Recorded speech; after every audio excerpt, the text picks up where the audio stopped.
Une enseigne de puériculture aux locaux très conventionnels, mais à la méthode de recrutement pour le moins originale.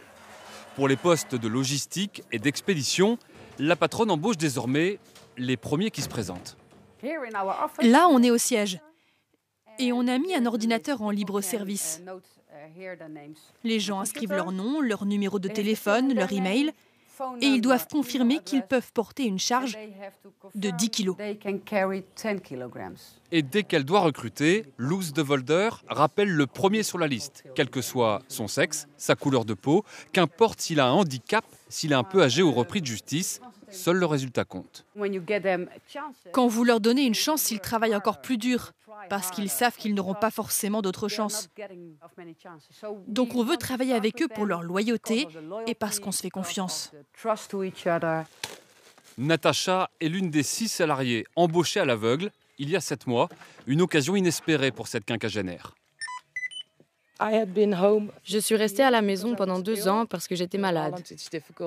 En Hollande, c'est difficile quand vous êtes âgé ou quand vous avez un trou dans votre CV. Ils commencent à vous poser des questions et on est facilement mis de côté.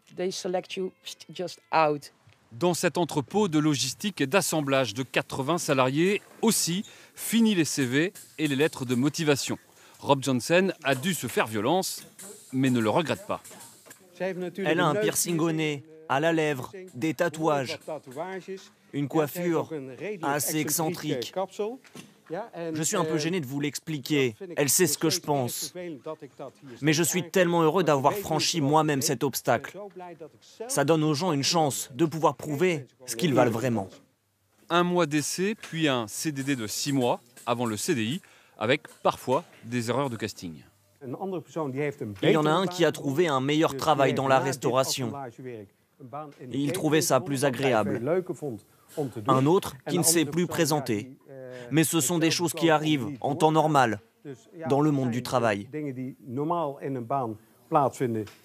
Pour l'association d'insertion qui promeut cette méthode aux Pays-Bas, c'est le meilleur moyen pour lutter contre les discriminations.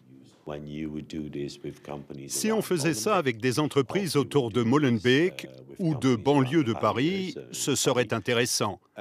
Car la seule chose que vous connaissez, c'est leur nom. Et vous ne pouvez pas rejeter ou refuser quelqu'un, car quand c'est son tour sur la liste, vous devez l'embaucher. Cette méthode a aussi l'avantage de fluidifier un peu plus un marché du travail très tendu aux Pays-Bas, où il n'y a que 3,5% de chômage.